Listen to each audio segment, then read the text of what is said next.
प्रगामी तरंग, ठीक है।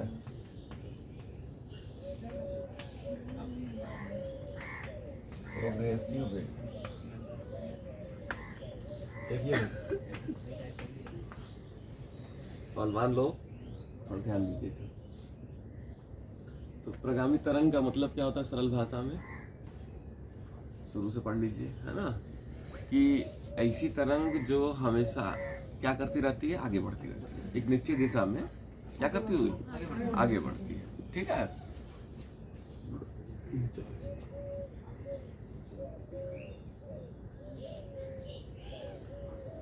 और इसके अंदर की पॉइंट क्या है, ऐसी तरंग जो निश्चित दिशा में क्या करती है,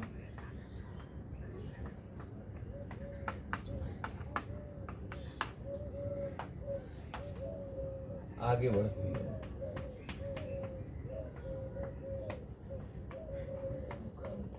ठीक है, हमेशा आगे बढ़ती रहती है। दूसरा पॉइंट क्या है इसमें कि प्रगामी तरंग जब संचरित होती है तो माध्यम में जो कण होते हैं, ठीक है, वो एक ही प्रकार से कंपन करते हैं, ठीक है। माध्यम के कण जो रहते हैं, तो मान लीजिए यहाँ पे प्रगामी तरंग संचरित हो रही है, आप सभी लोग बैठे हैं, आप सभी लोग माध्यम के कण हैं, आप सभी लोग एक ही प्रकार से कंपन करेंगे, ठीक है।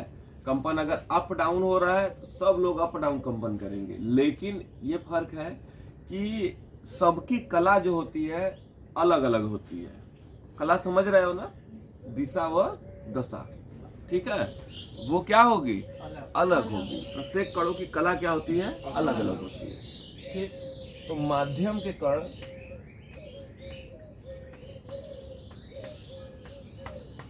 ठीक है, माध्यम के कण एक ही प्रकार से कंपन करते हैं, एक ही प्रकार से कंपन करते हैं, लेकिन क्या होता है भाई, सभी कणों की क्या अलग होती है, कला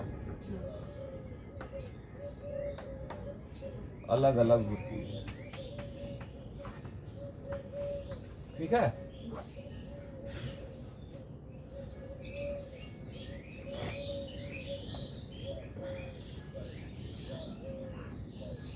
कोई दिक्कत, समझ गए, चलिए दूठो पॉइंट हो गया। यूं कहा जाता है, एक सरल तरीके से बोल सकते हैं कि जब ये तरंग संचरित होगी या कोई तरंग संचरित हो रहा है, ठीक है, तो माध्यम में लगातार विक्षोभ उत्पन्न हो रहा है, ठीक है। माध्यम में क्या हो रहा है, लगातार विक्षोभ उत्पन्न हो रहा है, तो ये कहा जाता है वो जो तरंग है वो प्रगामी तरंग है। समझ में आ रही है, माध्यम में लगातार क्या उत्पन्न होता है, विक्षोभ, ठीक है। तो हम क्या बोलेंगे कि तरंग जो है वो क्या है, प्रगामी तरंग है, ठीक। तो माध्यम में लगातार विक्षोभ उत्पन्न होता है,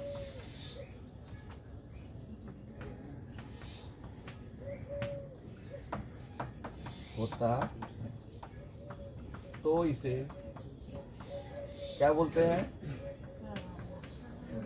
प्रगामी तरंग कहते हैं, ठीक है। चलिए अब सबसे मूल चीज इसमें है प्रगामी तरंग की विस्थापन समीकरण जो है वो लाना अलग अलग रूपों में। बात समझ में आया ना, इसमें से कोई एक आठ लिख दोगे पेपर में काम चल जाएगा, लेकिन विस्थापन समीकरण जो है, विस्थापन समीकरण को सभी रूपों में लिख पाना जरूरी है ना। बात समझ में आ रहा है, तो थोड़ा सा देख लीजिए क्या क्या करना है हम लोगों को। सबसे पहले पथांतर, कलांतर इक्वल टू कलांतर, ठीक है, मतलब फाई इक्वल टू क्या होना चाहिए, 2 पाई बाई लेमडा पथांतर, ठीक। तो फाई इक्वल टू हो गया 2 पाई बाई लेमडा पथांतर, अगर एक्स है तो phi equal to 2 pi by x होगा। फिगर क्या है, फिगर कुछ ऐसा है, आपको याद होना चाहिए, कल बनाए थे।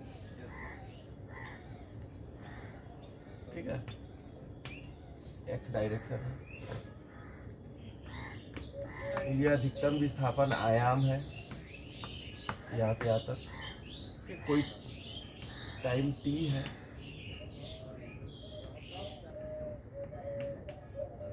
कोई टाइम t पर ये जो डिस्टेंस है ये x है, ठीक है ना। डिस्टेंस जो है ये क्या कितना है, x है, और इसे p पॉइंट ले लो, ठीक है भाई। और तरंग दैर्ध्य के बारे में जान ही रहे हो, है ना। दो श्रृंगों या दो क्रमागत श्रृंगों या दो क्रमागत गर्तों के बीच की दूरी को तरंग दैर्ध्य कहते हैं, ठीक है। अच्छा, हम अगर यहाँ से लेकर के यहाँ से लेकर यहाँ तक ले तो क्या उसे तरंग दैर्ध्य बोलेंगे कि नहीं बोलेंगे। कहने का मतलब है एक पूरी की पूरी साइकिल होनी चाहिए, एक आवर्तकाल होना चाहिए, उतना डिस्टेंस लेना है जितना में तरंग का एक आवर्तकाल पूरा होता हो, ठीक है। तो उस डिस्टेंस को हम क्या कहते हैं, तरंग दैर्ध्य कहते हैं। समझा। वो कहीं से हो सकता है, यहाँ से लिए तो यहाँ तक हो सकता है, ठीक है, यहाँ से यहाँ तक हो सकता है, यहाँ से शुरू किए, ठीक है भाई, यहाँ से जब शुरू कर रहे हो तो ये इसे चलते थोड़ा सा लगभग यहाँ के आसपास होगा कि नहीं होगा। मतलब एक आवर्तकाल पूरा होना चाहिए, बस यही कहने का अर्थ है। समझ आ रहा है। इस तरीके से दिखाया जाता है, छोटे बच्चों को याद होता है अच्छे से, है ना। रही बात आप लोगों की, तो आप लोग वो छोटे बच्चे नहीं है ना, नन्हे मुन्ने राही से बड़े हो गए हैं, है ना भाई। तो चलिए, इतनी बात समझ में आ गई। अब देखो विस्थापन समीकरण हम लोगों को लिखना है।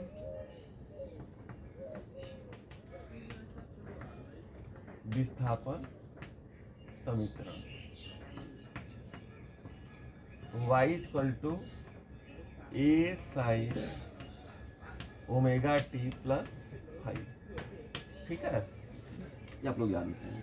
एक बात ध्यान रखना है कि अगर प्लस x डायरेक्शन में तरंग जा रही है ना, तो यहाँ पे माइनस होना चाहिए, ठीक।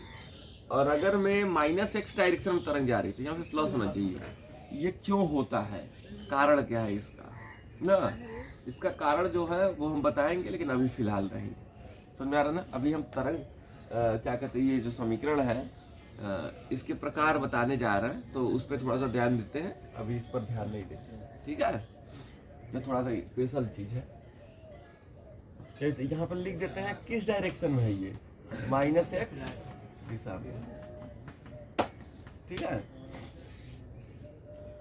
और अगर मैं y = a sin omega t -5 होगा, तब क्या बोलेगा, किस दिशा में, प्लस x दिशा में, ठीक है। चलिए, अब यहां से देखिए फाई की वैल्यू जो है ये उठा करके रख दीजिए ना, तो दोनों के दोनों हमारे समीकरण है। अच्छा, हम सिंपली जनरली इस इक्वेशन को मॉडिफाई करते चल रहे हैं ना। मॉडिफिकेशन जब हो जाएगा, जितनी बार मॉडिफिकेशन होगा उतनी बार हम क्या करेंगे, इसे लिखते रहेंगे, ठीक है, दोनों डायरेक्शन में ना। चलिए, अब इसको लिख रहे हैं ना, इस वाले को छोड़ रहे हैं। y = a sin omega t plus 2π/λx, ठीक है। चलिए, एक रूप हुआ इसका ना, समीकरण क्या हो गया, एक रूप, ठीक है। आप लोग एक बात और पढ़े हैं, 2π/, देखिए यहीं पे लिखेंगे ना, 2π/λ = k, ठीक। k को कहते हैं संचरण स्थिरांक ना, प्रोपागेशन कांस्टेंट कहा जाता है। ये क्या है, संचरण स्थिरांक है ना, संचरण स्थिरांक, ठीक। यहाँ पे रख लीजिए के, तो y = हमारा हो जाएगा a sin omega t plus kx, हो गया ना, संचरण स्थिरांक के रूप में हो गया। तो इसी तरीके से ये -x डायरेक्शन वाला है, इसी तरीके से +x डायरेक्शन वाला भी हो जाएगा ना। चलिए, अच्छा, इसमें कोई समस्या हो तो बताओ हमको, बोलो भाई, ठीक है ना। चलिए इसके बाद हम लोग चलते हैं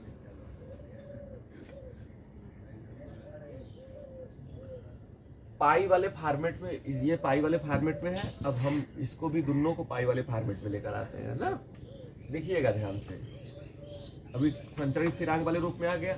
अब हम लोग क्या करते हैं, दोनों को पाई वाले फॉर्मेट में लिखते हैं। k इक्वल टू ये होबे करता है 2 पाई बाई लेमडा एंड देखिए ओमेगा इक्वल टू क्या होता है 2 पाई बाई कैपिटल टी होता है ना। ये रखिए यहाँ पे y equal to a sine 2 pi by t t small t plus k की value 2 pi by lambda x है ना। चलिए ये हो गया 2 पाई कॉमन ले लीजिए, तो 2 पाई कॉमन ले लोगे तो क्या बन जाएगा y equal to a sine 2 pi in bracket क्या हो जाएगा t बाई टी है ना, t by capital T plus x by lambda. ये इक्वेशन ऐसा बन गया। ये सारे के सारे इक्वेशन किस डायरेक्शन वाले हैं, माइनस एक्स दिशा वाले, प्लस एक्स दिशा वाले नहीं है, ठीक है। चलिए ये हो गया। अब इसके बाद क्या करना है, इसको आवृत्ति के रूप में ला सकते हैं आप लोग, तरंग वेग के रूप में ला सकते हैं, ठीक है। इन सारे रूपों में क्या किया जा सकता है, लाया जा सकता है। तो चलिए इसे वेलोसिटी वाले फॉर्मेट पे ले लाते हैं, ठीक है। तो देखिए आप लोग पढ़े v बराबर होता है n लेमडा, होता है ना, v बराबर n लेमडा होता है, और n इक्वल टू क्या होता है 1 बाई टी, एक बटे आवर्तकाल यहाँ पर रख लीजिए। तो v इक्वल टू हो जाएगा लेमडा बाई टी, हो जाएगा नहीं हो जाएगा, बोलिए भाई, ठीक। तो यहाँ पर हम लोग इसका तिरछे से गुणा कर लो तो v बटा में lambda equal to 1 by t हो जाएगा नहीं हो जाएगा। यहाँ पर देखो t बाई टी है तो 1 बटे टी को हम लोग लिख सकते हैं ना v बाई लेमडा। यहाँ पर देखिए 1 बटा टी है, इस टी को छोड़ दीजिए ना, तो 1 बटे टी है कि नहीं, इसे 1 बटे टी की जगह v बाई लेमडा लिखा जा सकता है कि नहीं लिखा जा सकता, लिखिए। तो यहाँ पर लिख लेंगे तो y इक्वल टू हो जाएगा a sine 2 pi 1 by t की जगह पे क्या लिखेंगे v बाई लेमडा, और ये स्मॉल टी छोड़े हैं उसे लिख लीजिए, प्लस यक्स बाई लेमडा। ये लेमडा वाले फॉर्मेट में लेमडा को कॉमन करके बाहर कर लो, a sine 2 pi by lambda common हो गया, ये बच्चा क्या v t plus x। 2 pi by lambda को बताओ क्या लिखते हैं, जल्दी बताओ क्या लिखते हैं ना, अभी तो इधर लिखे थे ना, लिख लीजिए y equal to a sine के, इधर हो गया v टी प्लस x, ठीक है।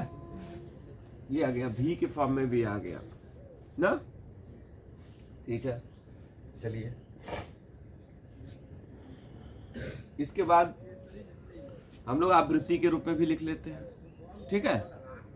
आवृत्ति देखिए n है, ठीक है। इस फॉर्मेट में भी हमको क्या करना है, लिखना है।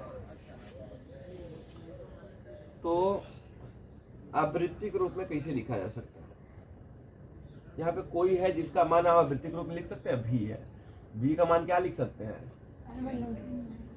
n by lambda, v equal to n lambda है ना।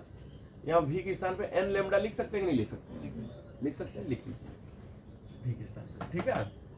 क्योंकि v बराबर m लेमडा, तो क्या हो जाएगा y equal to a sine के n lambda small t plus x, बात नहीं करें,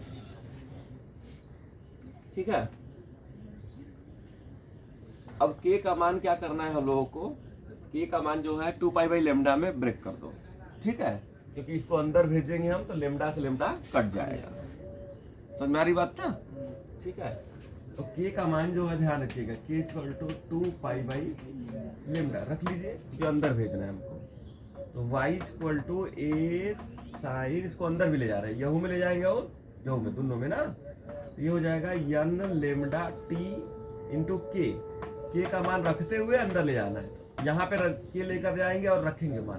तो क्या हो जाएगा, into 2 pi lambda plus x into 2 pi lambda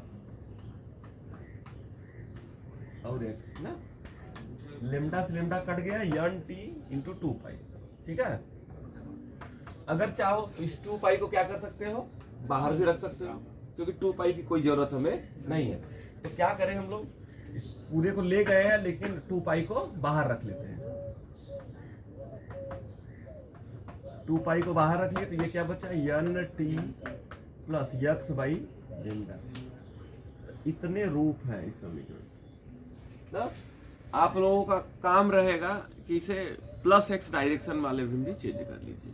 ठीक है विद्या बच्चे, आ रहा है समझ में? ठीक है, बढ़िया। सब लोग कहते हैं हाँ आ रहा है, जब करने के लिए देते हैं तब सबकी नानी मरती है ना, भूलता है। ये कुछ है नहीं, खाली वैल्यू रखा गया है, सबकी वैल्यू पुट की गई है ना, और वहां पे क्या किया गया है, मान रख करके इक्वेशन को चेंज किया गया है। ठीक है, you have to do this, आपको भी ये करना पड़ेगा। एक चीज और बता देते हैं आप लोगों को, ये ध्यान रखिएगा। अगर मान लो कि ये जो तरंग चल रही है, इस तरंग के साथ कोई और तरंग है जिसका कलांतर फाई है, इसके साथ उस तरंग का कलांतर क्या है, फाई है। दो तरंगों की बात कर रहे हैं, दो प्रगामी तरंग है। ठीक है, उस दूसरी तरंग का कलांतर क्या है, फाई। यदि दूसरी तरंग, ठीक है, इस तरंग से इस प्रगामी तरंग से फाई कला में हो, तो भाई कुछ भी हो सकता है। वो जो दूसरी वाली तरंग है वो फाई कला में आगे भी हो सकती है, पीछे भी हो सकती है। समझ में आ रहा है? फाई कलांतर आगे भी, फाई कलांतर पीछे भी। ठीक, तो क्या हम लोग लिखेंगे, इसी में फाई जोड़ दीजिए या फाई घटा दीजिए। तो y इक्वल टू क्या आ जाता है, a साइन 2 पाई, इसको थोड़ा सा इधर जगह है ना, इसे लिख देते हैं। ठीक है, तो क्या आ जाएगा, y equal to a sine 2 pi.